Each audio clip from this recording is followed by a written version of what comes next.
There are games that define a generation, games that rewrite the rules, games that people still talk about years after release with a glassy-eyed reverence, and then there's The Witcher 3 Wild Hunt.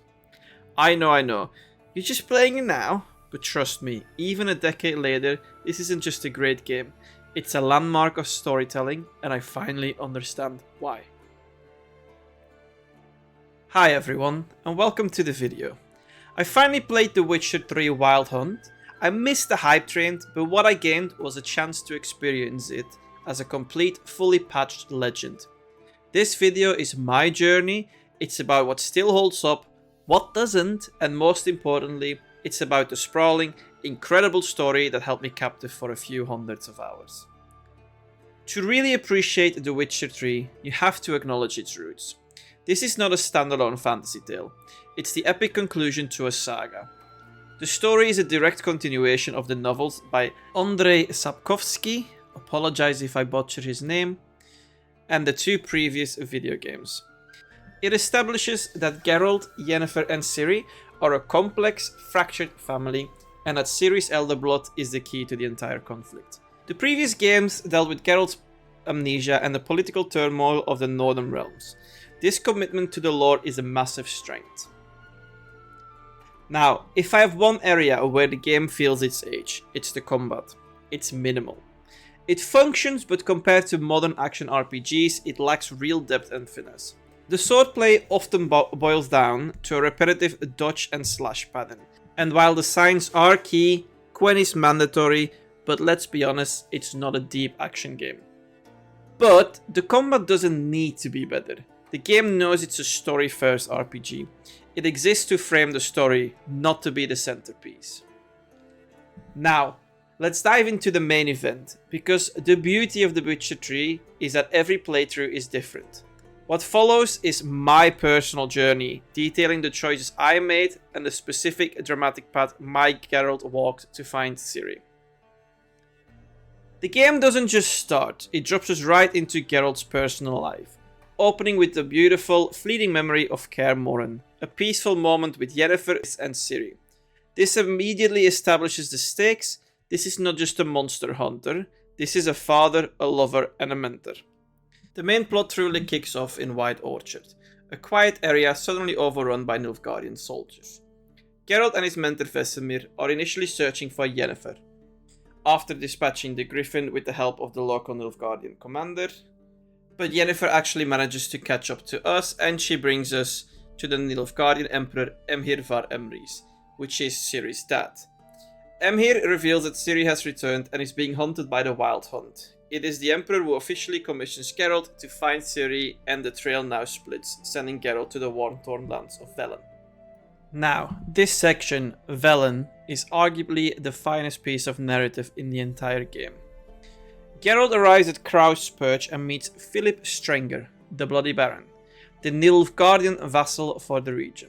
The Baron is not just a gruff soldier, he is a man consumed by grief and guilt, fueled by alcoholism.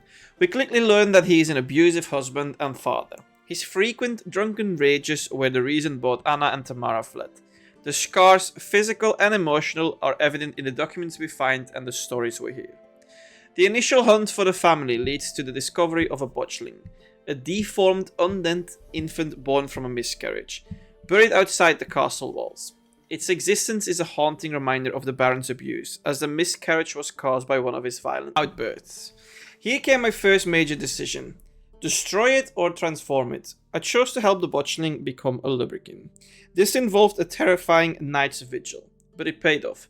Once transformed into the house spirit, it showed us the way to the family's whereabouts. Tamara had fled to Oxenford, while Anna had gone to the swamps. The trail led to the swamps and the terrifying ancient power of the Crones of Crookback Bog. We discovered that Anna, the Baron's wife, was working for them in exchange for protection from her husband. Her decision to flee to literal witches rather than stay with her husband speaks volume about the hell she was enduring. Unfortunately, her mental state had been broken by her service to the Crones. Meanwhile, the Crones fear a powerful being trapped in a tree, known as the Druid Spirit, or Whispering Hillock. The spirit was attempting to save the local enslaved children, and the Crones wanted it permanently eliminated. It was through this spirit that Anna's fate became sealed.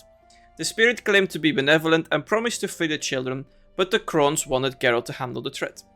This was my second major choice and the most agonizing one. Free the children by freeing the spirit but sacrifice the nearby village, or kill the spirit, saving the villagers but leaving the children in the crones' clutches. I chose to kill the druid spirit. It was a choice rooted in pragmatism, saving the many, but the consequences were immediate and cruel. When Geralt returned, he learned that because the children were not freed, Anna Strenger was driven insane by the crones as punishment. She was cursed into a catatonic state, surviving but completely broken. The Baron was devastated and carried his cursed wife out of Crowspurge, relinquishing his command to go on a melancholy journey to seek a distant healer who might restore her mind. This entire storyline, steeped in betrayal, abuse and moral compromise, ended for me not with death, but with a tragic, hopeless journey into the unknown. The next major pillar takes us to Novigrad, the largest, most vibrant and most dangerous city in the Northern Realms. Here, the search for Ciri involves tracking our old friend, the bard Dandelion, her last known companion. This city is a minefield, consumed by the bloody hunt against mages and non-humans, spearheaded by the fanatical Church of the Eternal Fire. Geralt works with Triss Merigold, who is desperately trying to evacuate mages while narrowly avoiding the pyres herself. And the search for Dandelion is a deep dive into the city's criminal underbelly. We encounter the power brokers Sigi Dijkstra, the former spy master, now a crippled crime lord, the fearsome king of beggars, and his rival, the relentless Whoreson Jr.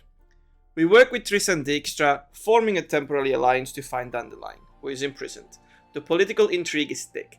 We finally find Dandelion, who reveals that Ciri was briefly living a carefree life in the city, before the Wild Hunt chased them out. We also help Triss, who makes a plea to evacuate the remaining mages, a choice where Geralt puts his neck on the line to help his friend save dozens of lives from persecution. The trail then leads to the stunning, cold and martial Isles of Skellige, where Geralt is reunited with Yennefer of Vengerberg, at the funeral feast of King Bran. The search here is focused on finding Ciri's last known magical signature, which leads us to a cursed creature known as Uma, or the ugliest man alive. The Uma is a hideous deformed entity, and it turns out to be Ciri's protector, the elven sage Avalach, cursed into this form. We managed to lift the curse, and the now restored Avalach confirms that the Wild Hunt are elven warriors led by Eredin, from a dimension consumed by the White Frost. They want Ciri's power to save their own world, not just conquer ours. The stakes become immediately cosmic. This then leads to the emotional reunion with Ciri and the desperate plan to defend her at Kaer Morhen. The preparations for the battle were vital, and my previous actions secured our success. I helped Kira Metz as an example with her plague research and let her live, ensuring her magic was present at the defense, and I recruited Leto of Gullett, the Kingslayer from Witcher 2. But even with all our allies, the battle results in the devastating loss of Vesemir, Geralt's mentor, a death that catalyzes Ciri's power and forces her to flee. The final act then is a race to find the Sunstone to lure Eredin out. The naval battle of Skellige is massive, leading to Geralt personally confronting and defeating the commanders of the Wild Hunt, Imlerit and finally Eredin, the king of the Wild Hunt. With the hunt gone, the threat of the White Frost remains. Ciri, as the Elder Blood, is the only one who can stop it. Geralt's previous interactions with Ciri determined her confidence for this final lead. So I apparently made the good choices, which was we had a snowball fight, I let her handle political meetings, I let her destroy the lab of Avalach and bury her friend. All this built her confidence and sense of self, ensuring she went into the portal empowered, not broken. So for my ending then, Ciri becomes a Witcher, she returns having defeated the White Frost, and Geralt gives her a custom-made silver sword with an engraving that says Swallow, or Zirael. She chooses the path of her father, Geralt, becoming a powerful, capable and free young woman. And a real Witcher. The perfect ending for their family. Also, Geralt's choice in my game was that he went with Yennefer, because in my headcanon, Geralt and Yennefer were meant to be. So when I had to choose between Triss initially, I refused to go with Triss, knowing that I always believed that Geralt was meant to be with Yennefer. So in my ending, he ends up with Yennefer happy and living a so-called boring life. So that was the end of my playthrough for The Witcher 3, and I really enjoyed my story. Now, speaking about Geralt of Rivia as an example, for me, is simply put one of the best protagonists in gaming history. Why? Because he kinda works like a blank slate, in the sense that you guide his dialogue, but he comes fully formed with a rigid moral code, dry wit, and incredible history. He's not just a hero, he's a professional, mutated outsider who is trying to remain neutral in a world that constantly demands he takes sides. What makes him great is his humanity and his capacity for nuanced judgment. He may take on a contract, but he never is truly neutral. His true code is that he judges the deed, not the species. He will often help the monster over the client if the client is shown to be crueler, greedier, or more guilty than the beast. He will walk away from a contract if it means protecting an innocent or sentient creature. His entire professional existence is geared towards survival and efficiency, but when it comes to his family, that code shatters.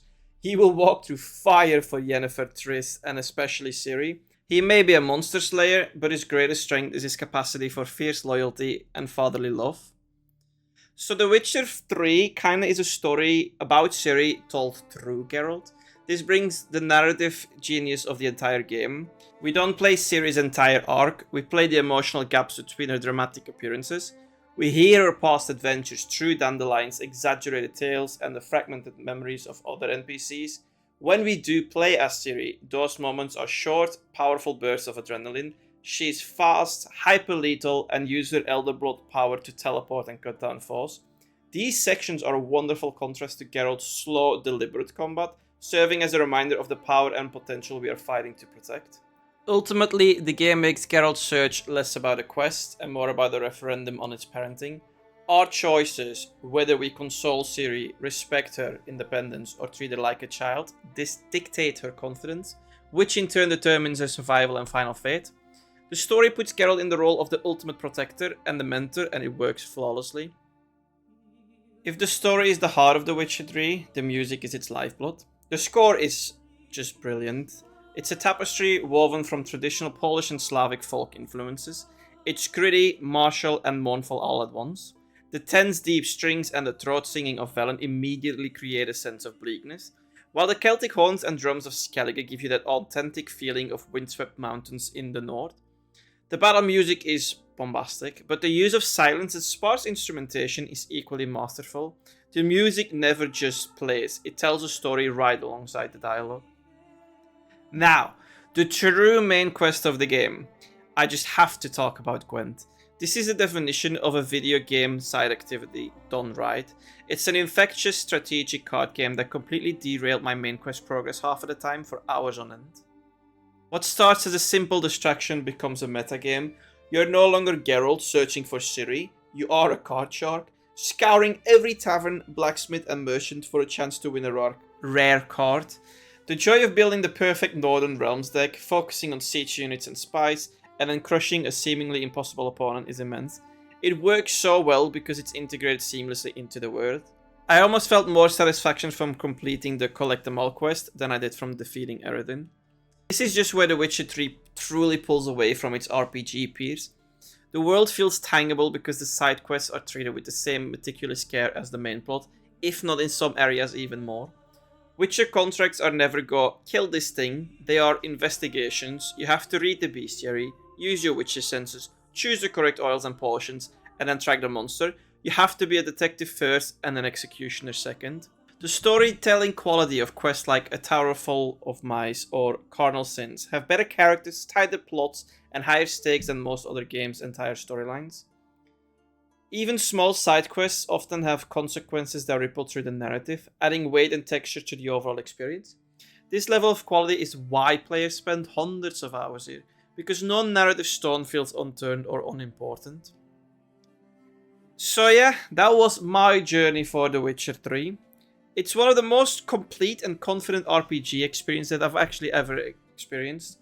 Its dedication to continuity, its morally great choices, and the sheer quality of its writing transcends the game's minimal combat mechanics, in my opinion. The story, particularly the gut-wrenching arc of the Bloody Parent and the political density of Novigrad, is what makes this a timeless masterpiece for me. I do have a confession, I still do have to play the DLC. This video is purely about the base game's main story, but the community praise for Hearthstone and Blood of Wine is legendary, and my friends keep telling me that I should play them as well. So I consider them to be done in the near future, and I already know that they won't disappoint. Now, for any of you that played The Witcher 3, did you choose Yen or did you choose Triss? Because in my opinion, it's all Team Yen. Now, thank you so much for watching to my small dive into The Witcher 3. If you did enjoy this video, please like and subscribe for more late to the party reviews. And yeah, hopefully until next time, so go get yourself a nice warm bath or go to the pub and play a nice round of Gwent.